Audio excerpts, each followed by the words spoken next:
Hey everybody, what's happening, and welcome back to Uru. We're about to head to the Dunny Cavern again, or at least a very tiny part of it, using this handy dandy linkstone. So let's go.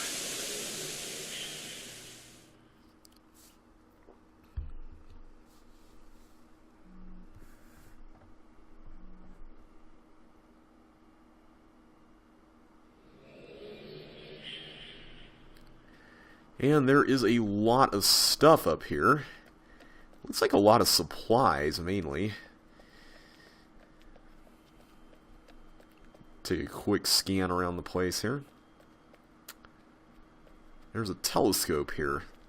It looks like we're on the roof of a building. I want to say this was mentioned in Sharper's journal. Take a look at this here. Get a view here of the cavern, which is nice. I guess you could theoretically see people milling around down there by that tree. It's pretty neat. Let's take a look around at what we've got here. We got several notebooks. We've got this hard hat, which we can take and wear. I want to say there's another piece of clothing here. I'll have to look for it. Another hard hat. It doesn't seem to be different than the first one, though.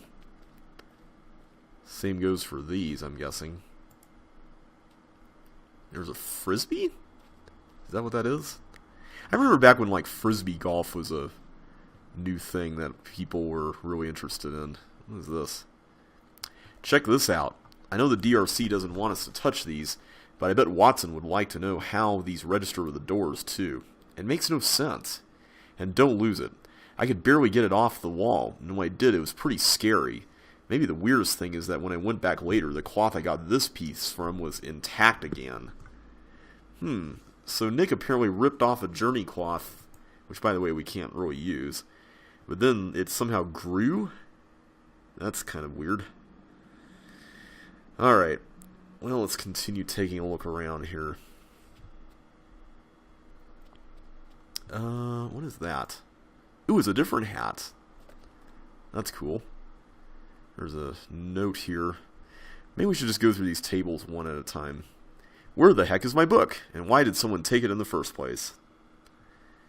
Alright, I'm trying to figure out where the first... No, that's not it. I'm trying to go through these in order.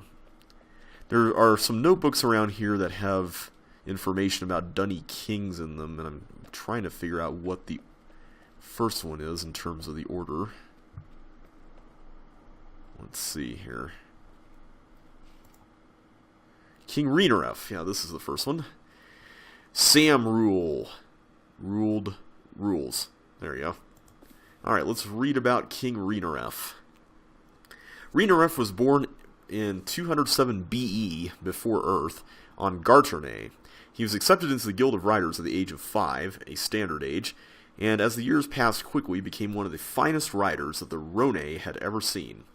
Certain records go as far as stating that Reenaref was unsurpassed in skill, with an asterisk, by any other rider of the day. By the time he was 90, Reenaref had achieved the rank of Guildmaster and was well on his way to become the Grandmaster. However, due to personal convictions, he never achieved that rank. Reenaref had long been a challenger of the views of the Guild of Riders, as well as the king himself. Reenaref was apparently very concerned with the society's views pertaining to the purpose of riding, and the challenge of acting responsibly with the great gift given to us by Yavo. Yavo, I should just go ahead and mention this here, is the Dunny god. You've commonly referred or heard the term Maker used by Ae'gura and more recently Yisha in the Mist games, so that's who they're referring to. Around 73 BE, Reenaref was asked by the Grand Master to write a descriptive book to a questionable age, at least in the eyes of Reenaref. He perceived the age being used to house an uncivilized race that could be used for the purposes of the Rhone. Thus, Reenaref refused to carry out the command from his Grand Master, and after much debating was apparently dismissed from the Guild of Riders. Some records do point to Reenaref willfully excusing himself from the guild, although regardless of how he left, much of the society found the dismissal unfair, and some even went so far as to call it detrimental to society. I don't understand what's up with all the asterisks here. Around 59 BE, the fact that Gardernay would not be able to serve the Rhone as a home for much longer was confirmed, and the information made public. Rhinoref had long known of the state of Gardernay, and from the time of his dismissal had apparently been working on an age that he felt would be a good place to live for those who wished to follow him. According to various journals, Rhinoref managed to attract a few thousand Rhone and convince them to follow him in the ways that he felt important, and to the age that he had written. The king allowed Rhinoref to split away from the Rhone, along with a few other smaller groups, which the majority of Rhone left Gardernay to a new homeworld called Tyranny.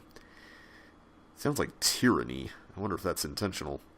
Rhinoref took his group to Earth, where he established the Dunny, meaning new beginning. Rhinoref was a strong leader, immediately establishing himself as king, and reigning for 120 years until his death.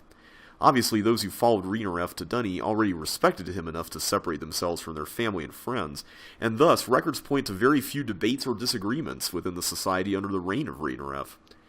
As had always been the case with the Rhone, a group of surveyors was sent to Dunny, before the group officially moved there, to establish the Great Zero and the line emanating from it. A monument was built on the Great Zero in the year 0 DE, or AE? I think it's DE. Unlike previous occasions, Rhinoref established the line of the Great Zero as set apart for holy buildings. Without authorization by the reigning king, construction was forbidden. Though it's never stated directly, records strongly imply that it was Rhinoref who chose where the city would be established. He seemed to base his decision on two factors, which probably made the decision an easy one. First was the line of the Great Zero. It seemed an obvious spot to base the city, with the most important religious structures being directly on the line, and the rest of the city surrounding its center. The second factor was a group of waterfalls that flowed from the ceiling of the cavern to an area adjacent to the line of the Great Zero. The fresh flowing water was perfect for drinking. A new Riders' Guild, with fairly different rules than the one that had existed on Gardernay, was constructed almost immediately, 8 DE, under the direction of Rhinoref. By the year 100 DE, Rhinoref had directed the recreation of the 18 major guilds. The guilds were dedicated to Yavo on the Day of the Circle, a celebration not only of the completion of the major guilds, but a celebration of new guilds, which Rhinoref believed were healthier than those that existed in Gardernay. Guilds that have been established to please Yavo are not themselves, Rhinoref said. Certain records point to the guilds on Gardernay becoming extremely competitive with one another and focusing more on having the best facility than carrying out their duty to Yavo and the people. In an effort to curb that kind of competition, Rhinoref implemented a list of restrictions upon guild construction. The restrictions included guidelines pertaining to placement, facing the Great Zero, size, shape, and minor visual guidelines. Though one of Rhinoref's top priorities was construction of a temple, there were disagreements as to specifics, causing numerous delays in the finalization of construction plans. Eventually, construction was started in 48 DE, and the temple was completed in 63 DE. Known as the Regeltovocum, the temple to Yavo was meant as a place of worship, as well as a reminder of the prophesied great king who would come to them soon. Rhinoref also made it a priority to install massive fans that would supply the cavern with fresh air. Natural openings existed, but it was quickly discovered that they did not supply ample circulation for the cavern. As a result, massive shafts and fans were built and installed over a 30-year period between 84 and 114 DE. It should be noted that numerous records point to a small group of Dunny disappearing upon completion of the fans. It is most often assumed that they remained on the surface of Earth to live. Throughout his reign, records point to multiple occasions on which Rhinoref refused to build a palace for himself. Instead, he lived in a fairly basic home, similar in fashion of most of his fellow citizens, and made it especially clear that until Yavo had a new home, he could not allow himself one. Although, even after the temple was completed, Rhinoref refused to build a palace, always focusing more on the religious and government sites. Rhinoref's own philosophy centered on the fact that it was much easier to focus on Yavo and his wishes when circumstances were difficult and struggles more abundant. Ain't that so? It was strongly believed that Rhinoref's refusal to build a palace was an expression of that philosophy. In 120 DE, Rhinoref died of apparent heart complications. He was 327 years old. Though he had married, he had left no children. As a result, he chose one of his apprentices, named Ae'gura, to succeed him. Oh, okay, so these are citations. Taken from the memoirs of Ae'gura, from the Oath of the New Guild of Writers written by Rhinoref, taken from the journals of Grand Master Nagin of the Guild of Legislators. Gardernay's sun was dying and would eventually cause a rapid decrease in temperature, making it an uninhabitable age. The Great Zero itself was usually based on a prominent natural landmark written within an age. From the Great Zero, a line was drawn, usually toward magnetic north, to aid in navigation, construction, etc. So that's interesting. So apparently the Great Zero is basically a compass. It should be noted that the 18 major guilds of Dunny were not necessarily the same as the 18 that had existed on Gardernay. In fact, they were probably much different. Though there is no information that details the major guilds of Gardernay, we do know that the guilds were meant to be flexible and serve the people in the needs of their time. Taken from a transcript of Rhinoref's speech on the first day of the circle. The prophetical work, the Regeltavok of Urpa, that's the same guy that Yisha took the Proverbs from. A book Rhinoref believed strongly in, dealt with numerous prophecies of a great king who would be sent by Yavo to guide the people. And that is it. So, I'm trying to basically read through these books that deal with the kings in order. This is about the DRC, I believe. Oh no, this is about a king. This is about King Demoth. I'm going to read that one later, because that's not the next one in the order here. Whoops, what is this one? Oh, this is Shomat. We'll read about him here in a minute. There's another king I need to find before we do all that. But I'll remember Shomat's there. King Ae'gura, yes, this is the one. So this is the next king in chronological order. Ae'gura took the throne in coronation ceremonies in the year 120 DE at the age of 170. Though it seems Ae'gura had never been a member of the Writers' Guild on Garternay, he had spent the first 50 years of his life with Rhinoref, after his own dismissal, working on the Book of Dunny. When the Dunny Writers' Guild was formed in the year 8 DE, Rhinoref made sure Ae'gura was placed in charge of the first Grand Master of the Guild. As Grand Master, he had worked closely with Rhinoref in the writing of the new Guild of Writers' Oath. The Oath, which was what every member promised to live by, ended up staying in existence, with few minor changes, until 9400 DE. Records indicate that Ae'gura modeled his life very closely to Rhinoref's. He refused to build himself a palace until a common library was opened, as he strongly supported a place where all citizens could have access to books. Though there was some minor disagreement on minor issues, the building was eventually finished in 233 DE. Although, like his mentor, Ae'gura still refused to build himself a palace. The reign of Ae'gura was extremely similar to that of Rhinoref. There was still great excitement for the new ideals and laws of Dunny, and thus great support for Ae'gura, making his reign a very smooth one. Before his third son was born in 256 DE, records indicate that there was a bit of public apprehension over who the next king would be. Ae'gura's two eldest sons were fairly rebellious, and neither seemed good candidates for the throne, at least in the public's opinion. However, as Ae'gura's third son grew, it became apparent to the public, although records never give specific reasons, that the boy closely followed his father's ideals. Ae'gura must have agreed with public opinion, as it was his third son who he selected to succeed him. Ae'gura died of natural causes at the age of 350. It's a much shorter one.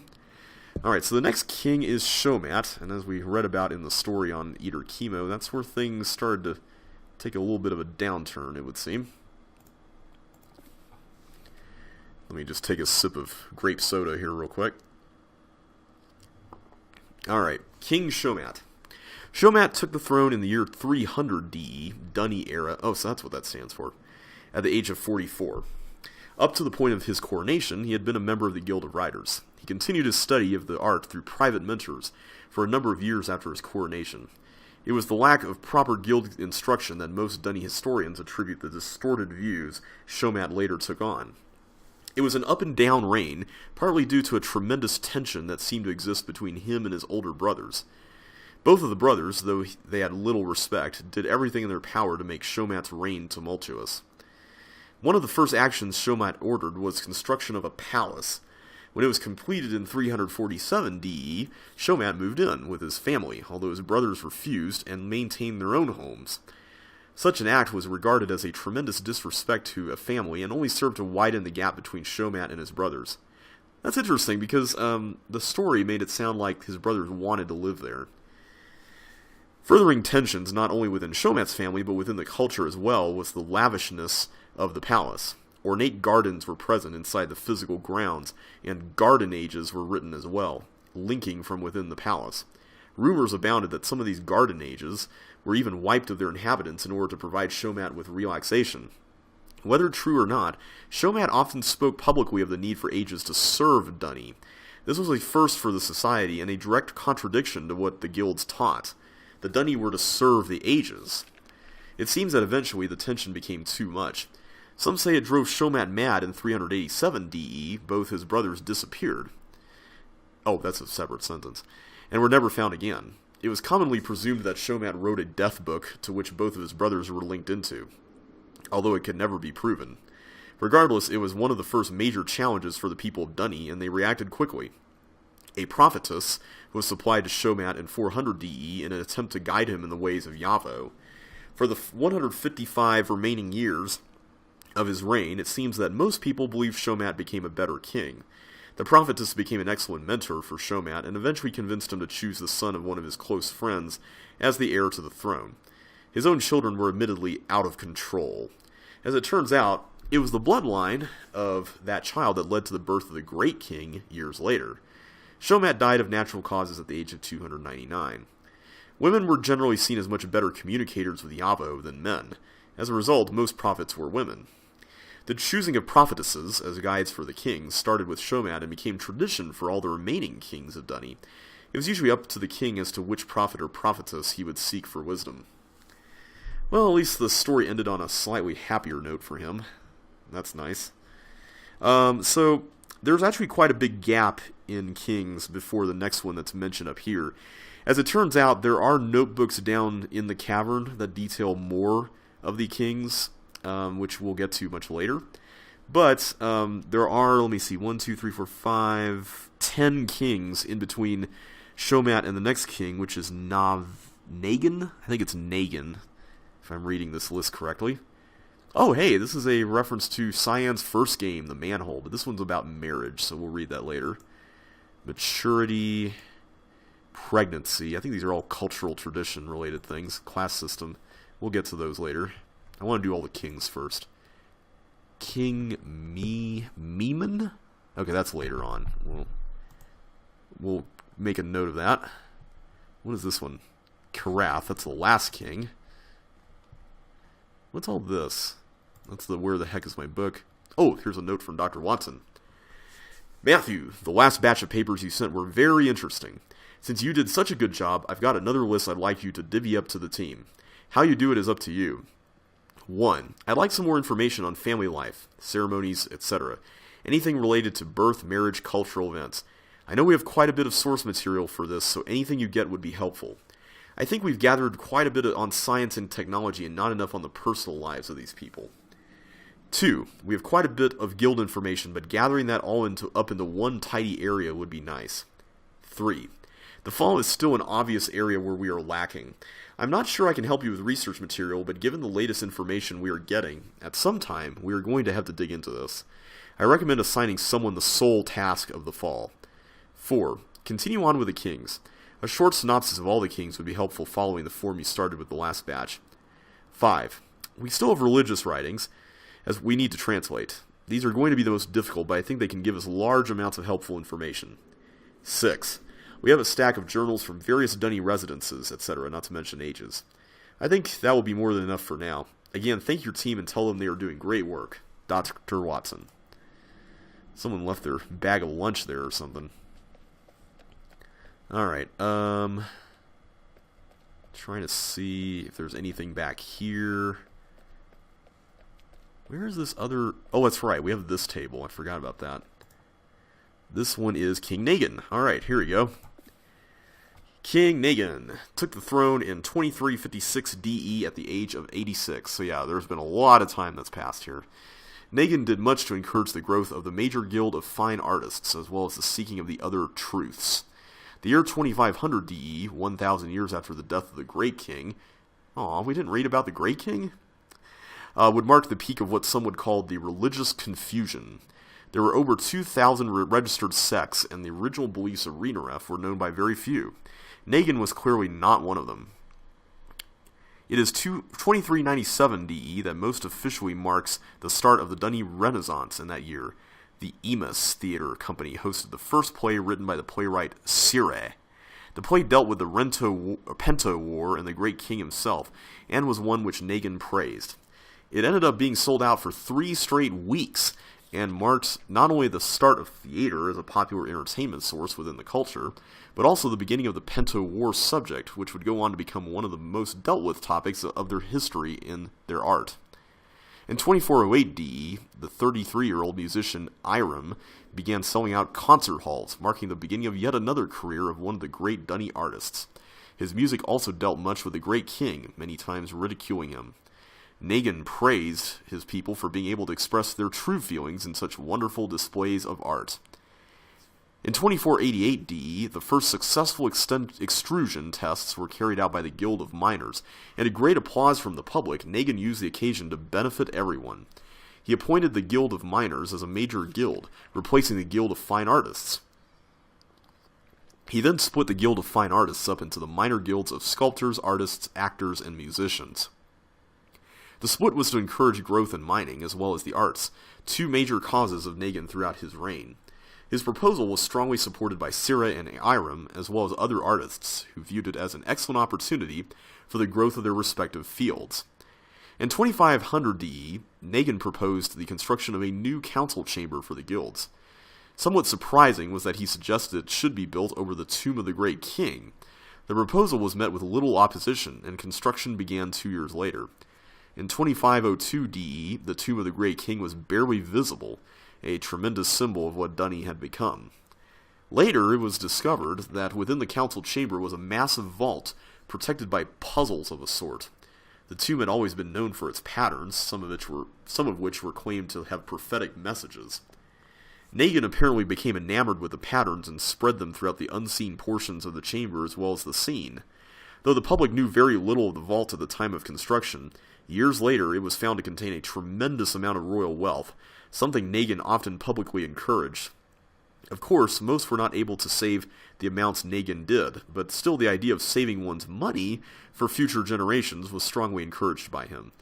Negan died in 2533 DE at the age of 263, leaving the throne to his 3rd son. In memorial to Negan, Sire wrote another of the more popular of his plays, entitled Our Great King. It was the first play performed by the Minor Guild of Actors in 2535 DE. Taken from the Journal of Tevar in 3075, from a speech by Negan christening the Minor Guild of Musicians. Though the official church registered a complaint, it seemed there was little heart behind it. Apparently even a prophetess of Negan supported the proposition. What was that about? We haven't had a asterisk for a while. Oh, dealt with the ridiculing the Great King. Well, I suppose we'll read about the Great King in more detail later, but for now, the next king is going to be Dymoth. Not that one. That was the second one. Was it over here? This one. Whoops. Oh, this is Rhinaref. My bad. I know I saw this one earlier. Demath. Is that the one? Or is that a different king? I'm going to assume it's this one. Alright, took the throne in 4692. Oh, by the way, there are another 10 kings in between Negan and this guy, so another big time jump here. Took the throne in 4692 DE at the age of 154. Though the public was generally not happy with the reign of G was the king before this guy. It appears as though they were pleased with his choice of Demath to succeed him. Demath had joined the Guild of Maintainers at the age of 5, as most did, and risen to the level of guildmaster by the time he was chosen as king. The selection was a surprise to much of the public, and apparently even to Demath himself. It was not a post he had especially desired to have. Almost immediately, Demath ordered a ban on all unnecessary links to be enforced by the maintainers, while the council carried out emergency meetings trying to decide their stance on the outsiders. In these meetings, the council concluded that relations with the outsiders would continue, but with much stricter restrictions and guidelines. The list was long that Demeth signed into law and included the restriction of any outsiders operating Dunny machinery or linking books. Perhaps more importantly, the council and king sent a clear message to all the factions who were against outsider involvement with Dunny. Their ideas would not be tolerated if they led to any infraction of the rules previously established by Loshemanesh, which were to become strictly enforced. Loshemanesh, by the way, is the king before G. And although it was not stated publicly, the Relayama, meaning the unseen, was apparently ordered to double its membership and find any and all who were carrying out illegal activities with the outsiders. So this must be like a secret police, secret service thing. As well, Demeth denounced the words of the Watcher as pure rubbish and nothing more than a desperately lonely man seeking attention.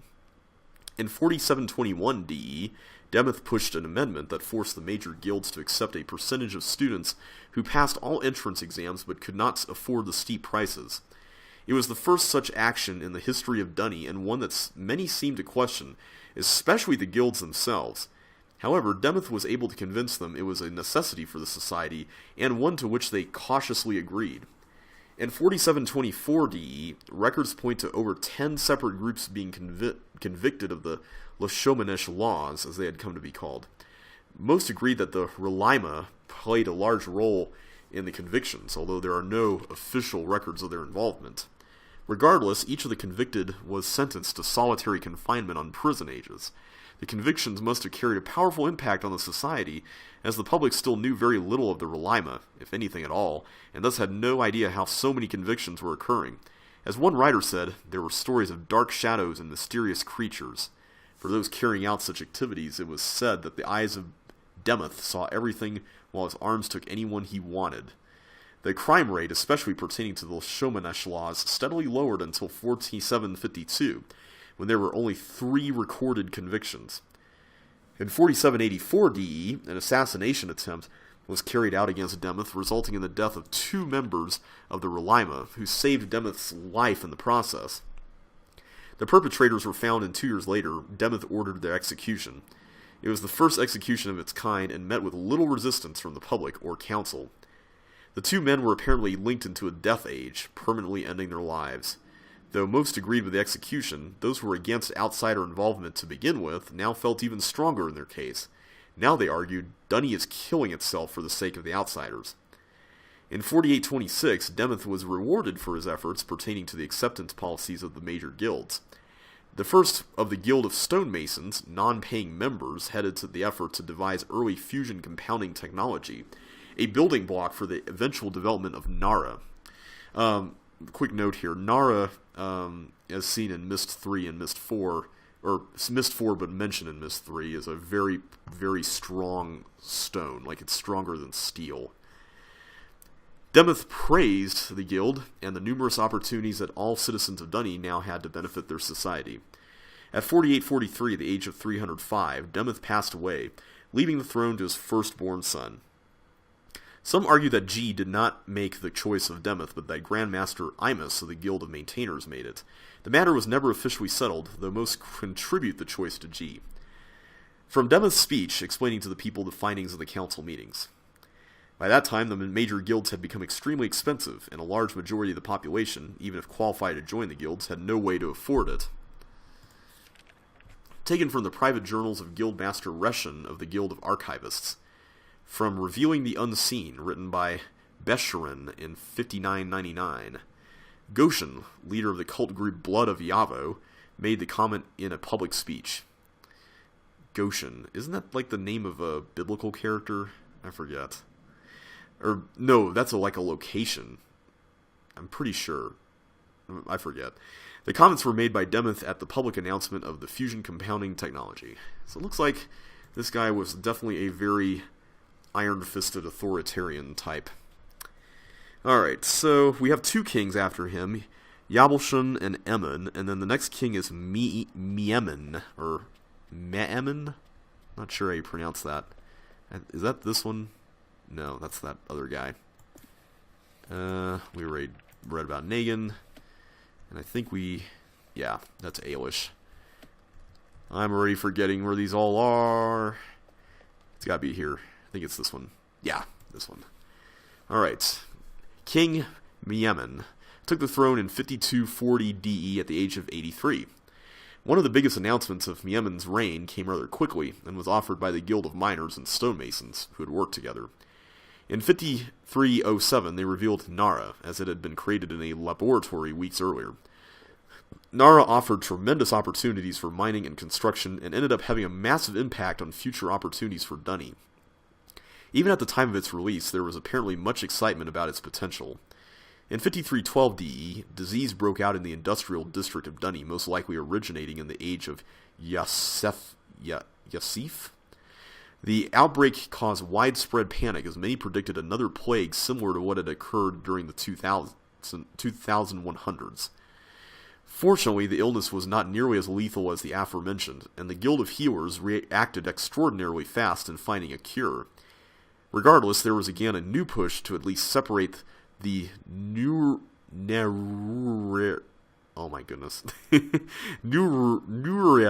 district far away from the city proper. Myemen apparently liked the idea quite a bit and encouraged the surveyors to begin looking into such an expansion. In 5359 DE, the Dunny received another great reason to begin major expansion, and it came in the form of Stonetooth. It was the second of the Great Diggers and quite a bit more powerful and technologically advanced than the older Stone Eater. Myemen immediately ordered the Guild of Miners to begin clearing an area, along with Stone Eater, for a new industrial district replacing Nuriel. I'm just going to go with that. It was not until 5475 DE that actual construction was begun on the new industrial section Uran. Less than 100 years after Stonetooth, in 5473 DE, the Guild of Maintainers announced that the newly discovered Daretheni could be used to create much improved and much more protective maintainer suits. Though such an announcement may not seem especially important, the new suits ended up having a great impact on Dunny culture. Since the maintainers were able to take bigger risks with the types of ages they could explore, the Guild of Riders were allowed to be a bit more liberal in their riding, and a new breed of age was begun. During Myemen's reign, wards became a common topic of discussion, and attention was again given to the older temples. Evidence points to numerous remodels and renovations of many of the secular temples that had been built years earlier on the new line of the Great Zero. Words, by the way, is a set of proverb-like books that we're going to be looking into more later on, so just hold on to that thought. It seems that Myemen himself paid little attention to the religious pulse of his people, being much more interested in technological advancements and city expansion to care. Once Myemen felt that Stone Eater and Stone Tooth were no longer needed, he recommended using them to build an underground tunnel connecting the island to the city proper, and minimizing the need for boat travel. His proposition was not embraced by any means, especially by the upper classes who were living on the island. Apparently there were a number of protests for fear of the effect the tunnel could have on the island. The proposal was also rejected by most of the guilds, causing Myemen to not force it. In 5500 DE, the first imports from other ages were linked to the new Uran district, much further from the city. Uran was said to be a tremendous improvement over the older much more advanced, much safer, and there was tremendous celebration on the day of its opening. Security was tight in the new district, as it was revealed later that the Relima had uncovered a variety of plots intended to display some of the factions' disagreement with the district. In 5540 DE, Myemen's only son became extremely ill, and ended up passing away 6 months later. As a member of the Guild of Healers, Asham was often among the first to investigate new ages, to make sure of their safety in relation to disease. As a result of his death, the age was not approved until a cure could be found. Myemen considered the actions of his son heroic, and changed the name of the Uran district to Ashamen a year after his death. It was said that the death left Myemen deeply saddened, devoid of the excitement he had shown throughout his reign. Many said it forced him to the prophetess Trisari. Myemen apparently spent much time with Trisari in his last days, and was able to die a content man because of her. Myemen died in 5549 DE at the very ripe age of 392, and chose his nephew, probably on recommendation of Trisari, to succeed him. A metallic gray stone 30 times the density of steel and the hardest of all Dunny stones. Yeah, that's what Nara is. Yasef was mostly forest and provided Duni with a good portion of its wood supply, including the expansive and rare Yema. The industrial district was formed during the reign of Nidra and served as an importation center for most outside goods. I'm trying to see when Nidra... Okay, here we go. Nidra was the king that was 2 kings after Nagan, and like 8 or so before Demoth. The newer ages allowed for more experimentation with atmospheres, animal life, and energy sources. From the Journal of Grandmaster Veshar of the Guild of Stone Miners. From the Journals of the Prophetess Trisari, assigned to King Miemen. It should be noted that prophetesses had been assigned to all the kings, but, for the most part, had been nothing more than figureheads, rarely consulted. From Asham, written by Ramena in 5589. Alright, we're almost done with the kings. We've got 2 left. One of them is over, the one we keep looking at over here, in the red notebook. Asemler, or Asemlef, took the throne in 5999 DE at the age of 54. This is 3 kings after Miemen, by the way. Asemlef inherited a people who were philosophically confused. The Washer versus Gish versus the Great King / Tevar. But technologically advancing many great construction, mining, and scientific inventions, expanding within the cavern at a great rate, and moving toward diminishing the involvement of the outsiders within their culture. As well, the fighting that had scarred their past was at a minimum. Asemlef continued the peaceful trends by attempting to isolate no one, but instead welcoming everyone and any beliefs they might have had. It seems he took no stance on any of the varying religious ideologies being passed around and allowed any and all religious factions equal access to property, government help, etc. While disregarding no beliefs, he was able to hold his own, some of which were unknown to Duni up to that point. Though never stated publicly by Asemlef, common opinion and historical records point toward numerous servants being used by Asemlef, most brought from outside ages. More so were the apparent challenges Asemlef held with these servants. Details are hard to find, but it seems as though these challenges ranged from hunts by Asemlef himself to gladiator-style battles between the servants. It should be noted that regardless of what actions occurred, there was little public outcry against them. Instead of philosophical or religious beliefs, Asemlef instead focused on mining expansion, construction of the new districts, and offering equal opportunities of culture and social benefits to all classes. As far as outside involvement, Asemlef publicly agreed that the order from his father to all of the guilds was not realistic, and that outside involvement would always be needed to some extent. Knowing the comment would anger some of the factions, he became the first king to publicly invite the more extreme factions who wanted no outside involvement to his palace for numerous talks on the issues. Though no decisions were made in the meetings themselves apparently calmed the factions and created a better overall feeling that the two could come to a decision in the future. Around the same time, 2 key riders from the Riders Guild left to join the Riders of Yavo. Up to that point, the group who believed it was their duty to write the perfect age had been relatively small. Like the Riders of Yavo, most of the popular factions or cults of the day focused on Yavo in one way or another. The old cults, such as the Tree and Sacred Stone, had vanished for the most part, leaving way to disagreements in the beliefs of Yavo for the most part. Asemlef passed away in 6284 DE at the age of 339, leaving the throne to his 3rd and youngest son. From the Line of Kerith, written by Fall in 6985, worth mentioning as the Riders of Yavo would eventually become one of the 3 largest sects in all of Duni. After the Judgment Age, most of Duni believed one would either end up in the Perfect Age or Jakuth's Age. Obviously, most wanted to live in the Perfect Age, but there were, of course, a variety of beliefs on how that was accomplished. Alright. I take it Jakuth's Age is a bad age. Alright, let's read the final notebook on King Karath. This is the final king of Duni. There were 2 other kings before him, Jaron and Rakuth. Not to be confused with the Jakuth. So let's read about Karath. King Karath took the throne in 6731 DE at the age of 54. Karath is probably the most well-known name of all the kings, not necessarily because he was necessarily considered the best, but because he was the last. His name came to represent all the kings in the later years, including the renaming of the Arch of the Kings to the Arch of Karath. His mother had raised him to follow the teachings of Gish, and by the time he took the throne, he was believed to be a wholehearted believer in the followers. Because of that, and the experience of watching his father interact with his advisors, Carath had decided from an early age that a king was no longer the correct way that Dunny should be led. At least he argued not until the true great king would come. So apparently there were doubts about the earlier king that was considered the great king actually being as such. The fact that Carath, in a single reign, was able to convince his people that the way they had been ruled for thousands of years was wrong and should be changed should be considered nothing short of miraculous.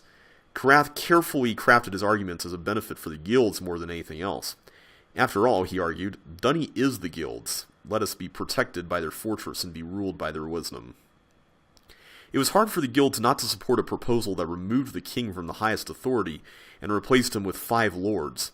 Lords that would automatically be chosen from the Grand Masters of the guilds. It gave all of the power of Dunny to the guilds, and there were only a few Grand Masters who seemed to disagree. Those few were known as faithful followers of the Great King, and Rhinaref, who had always supported the role of kings. Fortunately for Carath, though his people believed a variety of different philosophical ideologies, only those who faithfully followed the original teachings of Rhinaref and the Great King were disturbed at the thought of no king. And it was the majority of Dunny who no longer followed those beliefs, but instead those of Nemea, Gish, the Watcher, and various others. As a result, it was a cultural impact that the public had to overcome, and not a religious one. Carath, attempting to further please the guilds, recommended new renovations and additions to the council chamber and construction of a new guild hall, meant to celebrate the new power that would be theirs. A symbol of the new power of the guilds and lords, and further insult to the Great King, burying his memory even further under government construction. Construction began in 6970 DE on the new guild hall. There was no better symbol of the attitude of the Dunny in 6970 DE. The tomb of the Great King was further buried under massive buildings dedicated to government and the guilds. By the end of his reign, Carath had convinced a majority of Dunny of his own beliefs. Most claimed to be followers of Gish and his writings, and most viewed the outsiders as a threat. If not now, then soon, Carath often said. After his death, Carath's words would soon be proven true with the onset of the Midas War. Outside factions invaded with attempts to destroy the ink-making and book-making guilds, and almost succeeded. By the time the war would end, there would be few left who did not follow Gish, and thus believe in the end of most outsider involvement. The discovery that conservative factions had led to the start of the Midas War would come much later, when it was far too late to alter the conservative trends. Regardless, in 6977 DE, Carath abdicated the throne and gave over the power of the kings to the first 5 lords of Dunny history. They were Lord Terry of the Guild of Messengers, Lord Hemela of the Guild of Healers, Lord Moleth of the Guild of Caterers, Lord Kedri of the Guild of Riders, and Lord Coronen of the Guild of Analysts. Carath died 8 years later. The time of the kings was over. Taken from Carath's public speech in which he first proposed the idea, from the first 5 written by Tarvis in 7000. Okay, so that is pretty much a rundown of some of the kings of Dunny. We'll see more later. And I think, if I'm not mistaken, let me just make sure here. I believe we've gotten all the clothing items here as well. So I'm going to go through the other notebooks here, starting with these culture-related ones right here. So let's start with this one on the left, on marriage. Marriage! Marriage is what brings us together today. Much more than modern cultures, within Dunny culture, all citizens were expected to marry. In fact, it was even believed that marriage was an important part of a relationship with Yavo, as it taught and revealed the necessary requirements for such a relationship. Both marriage relationships and the relationship with Yavo were described by the same Dunny word, tagon. Tagon.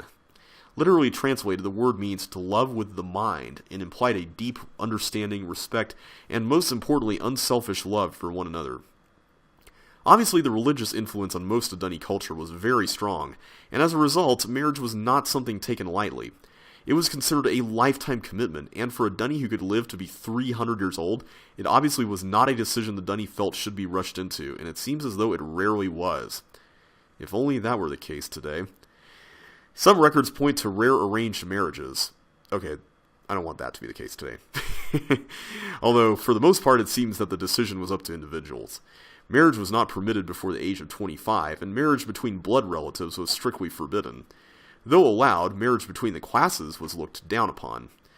Marriage to other worlders was practically unheard of.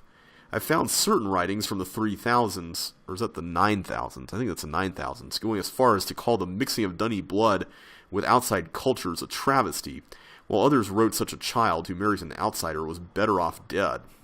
Well, considering where they apparently were a few millennia before that, I'm not surprised. The marriage ceremony itself was not a single-day event, but one that took over 5 days. Attendance to those sections of the ceremony to which one was invited was extremely important, and it was considered a disgrace to be invited and not attend. The event usually began with a small ceremony held in the evening before the first day of the marriage ceremony. The ceremony always took place at the home of the groom, or his parents, and was meant to confirm both the bride and groom's decision to be united to one another in front of their immediate family. The groom presented his bride-to-be with a gift representing the confirmation of his choice. The acceptance of the gift by the bride-to-be was acknowledgement of her decision. Immediately after her acceptance of the gift, the bride-to-be was escorted away with her family, and not to be seen by her groom until the joining ceremony that would take place on the 5th day. The first day was meant for the bride and groom to spend time with their families. As they were starting their own family, their old family would no longer be the highest priority. Thus, the day was set aside to spend time with that original family. Traditionally, the day ended with a large meal as well as speeches and blessings from the parents to the child. The second day was set aside for the bride and groom to spend with friends, both married and unmarried. Traditionally, one of the friends would host a large dinner at the end of the day. The third day was reserved for spending time with the soon-to-be in-laws. It was on the day that the bride and groom received blessings from their in-laws as well as other members of the family. Again, there was a traditional larger meal at the end of the day marked by speeches from the eventual in-laws and other soon-to-be family members. The fourth day was meant for the couple to spend time alone with Yavo individually. Though many apparently viewed the day as a formality, others viewed it as the most significant of all the days. The day was often filled with prayer, asking for Yavo's blessings upon the event, as well as a time to understand Yavo's desires for their new lives together. It was also considered a time to purify themselves before Yavo. Some chose to spend time with the priests or prophets, while others read the holy books and talked to Yavo himself. The fifth day was the day of joining. The early portion of the day was set aside for physical preparation, while the latter part of the day was set aside for the joining ceremony itself. For those who did not have access to private ages, the ceremony usually took place on marriage ages. For the upper classes, the ceremony took place in family ages. All family was expected to attend, as were fellow guild members. All of those in attendance were divided into two sides. One side represented the groom, while the other represented the bride. Between the two sides in the center were a long aisle and a triangular podium. The bride and groom would each approach their side of the podium by walking through their respective family and friends. It was, after all, those family and friends who had made the bride and groom what they were, and the Dunny believed it was those family and friends who should present their bride or groom to their spouse. The priestess usually stood on the third side of the podium. As with most important events, and especially marriage, the bride and groom wore the bracelets that had been given at birth as well as maturity. After the bride and groom arrived to the platform, the father of the bride would remove the bride's bracelets and give them to the groom. The Dunny believed the giving of the bracelets represented the giving of the bride's purity and adulthood to the groom. A short speech often followed the event. The father of the groom would follow the father of the bride with the identical procedure, giving his son to the bride. The giving of the children was followed by an expression of both parents of their blessings upon those being joined, as well as all of those present. Symbolically, the bride and groom then switched sides to represent of an acceptance of all the bride's family and friends of the groom, and vice versa. Both the bride and groom then handed all 4 bracelets to the priestess.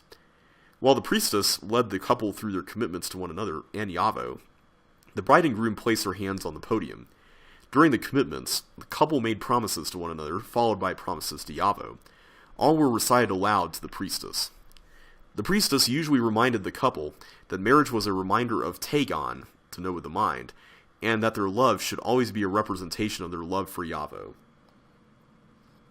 Following the commitments, the priest would place 2 new and larger bracelets upon the bride and groom. The groom's was placed upon the left wrist and the bride the right wrist. The new bracelets were meant to represent both the purity and maturity bracelets their spouse had previously worn. The Dunny emphasized that the spouse was now your responsibility to keep pure and knowledgeable of good and evil.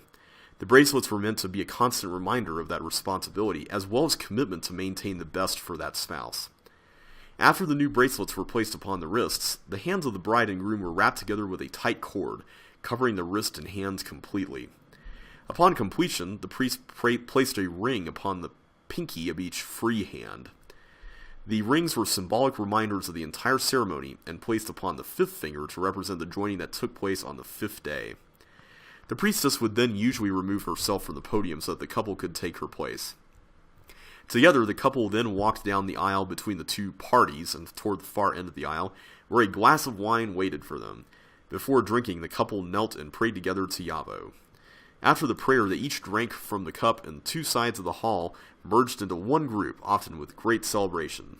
They were now considered joined, and the celebration could begin. Families usually fed all in attendance, and there was typically dancing and music. The couple was expected to keep their hands united throughout the night as a reminder that they were now joined both in the eyes of man and Yahweh. The binding of the hands was apparently meant to be somewhat troublesome, symbolizing that there would be difficult times to their relationship, but that those times did not affect the fact that they were now joined. Following the celebrations, tradition was for the couple to embrace and the priestess to touch a linking book to them so that they would both link to vacation or honeymoon type ages. Though these vacations were usually short, it was not unusual for the man to not work for up to a year in order to build the new marriage.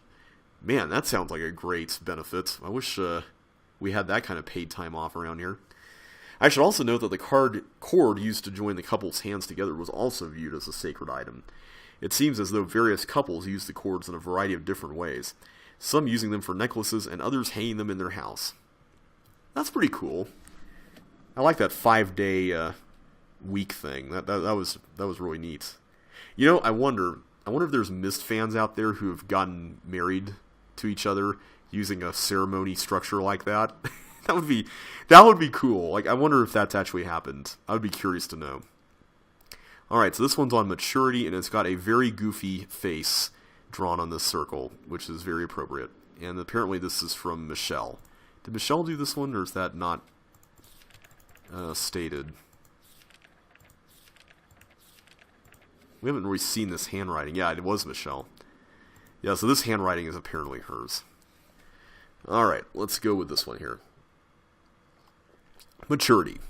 Similar to a variety of other cultures, the Dunny celebrated a child's entrance into reason and maturity. The Dunny believed that true maturity, or the age of reason as they called it, was achieved at the age of 25. That's not too far off from the real world. Before that, the Dunny believed that children's minds and hearts were not properly formed. Up until that time, they even went so far as to say it was impossible for a child to truly make a correct decision, as they were too easily controlled by other motives. That did not mean that what they did was not right or wrong, but the Dunny believed that Yahweh did not hold them accountable for those decisions. Up to that point, it was apparently up to the parents to judge and protect, and thus another reason society encouraged couples to only have one child at a time under 25. In the ceremony of readiness, the Dunny celebrated a child's entrance into reason and maturity. At the ceremony, the child was presented with a bracelet of knowledge, also translated maturity. I have to admit the translation is somewhat poor and makes it sound like a magical or superstitious item, something it did not sound like to them. In fact, it was a fairly serious item. The Dunny viewed the bracelet as a sign of accountability. The individual, once given the bracelet, was expected to be responsible for his or her actions, as he or she had true knowledge of good and evil, and the wisdom to make the right choices between both. Associated with the bracelet were certain rights, as well as expectations to behave in a more correct manner.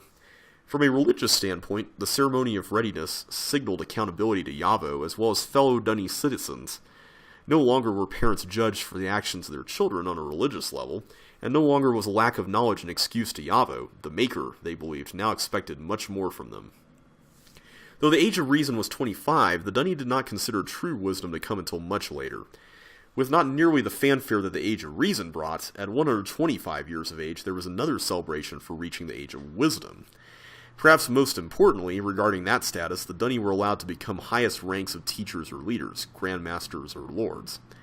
The same rules applied to women, and no woman under the age of 125 was technically allowed to advise, especially the kings. As well, it appears that a woman's fertility ended around age 125. During the time of the kings, advisors were required for those kings who were under the age of 125, as the king himself had not achieved the age of wisdom. The great king Alcindar, oh, so that's who that was the only king who did not have an official advisor, even though he was under the age of wisdom for the majority of his reign. Sounds like a prodigy, that one. Alright, this is about pregnancy, and it's written by Trisha. Pregnancy. Now, this is surprising. I can't say for sure, but it seems fairly clear that Dunny women were only fertile for 1 Dunny day every 2 Dunny months. In surface terms, that's roughly only 30 hours every 72 days. If true, it explains quite a few things. First, why there were so few children for people who lived 300 years, and secondly, the reason behind the rather large celebrations of pregnancy. As far as I can tell, these celebrations were usually limited to family members, although were rather large. There was quite a bit of prayer to Yavo, as well as blessings from the family members. These blessings usually included vows to care for the pregnant woman and child through the coming months. As I've mentioned in other areas, pregnant women were believed to be much more insightful, and as a result, part of the pregnancy experience, although not part of the official ceremony, was using that insight to gain revelation from Yavo. Though there was quite a bit of religious meditation expected of women during this time, I won't go into it here. However, this meditation was expected to primarily guide the woman to her child's future, and its purpose was taken rather seriously. While pregnancy within marriage was cause for great celebration, the same cannot be said of pregnancy outside of marriage. As far as I can tell, any woman who became pregnant was expected to immediately marry, and any child conceived out of wedlock was unable to join a guild for its entire life. As well, no revelation was expected from such a mother. This was as equivalent a curse to a lower class woman, as her child would not be able to attend a guild of the upper class. As far as I can see, gestation was a full year. 10 Dunny months equals 290 Dunny days, equivalent to 1 Earth year. I've found no records of multiple births. Speaking of class structure, I think that's what the last one is. And it was also written by Trisha. Alright, my voice is definitely getting a little hoarse here. Down some more grape soda here. Class structure. Seems as though my first inclination toward class structure was incorrect. Though early on there was little in the way of a class society, such a high ideal faded quickly. By 9400 DE, there were 7 very distinct classes. Elite.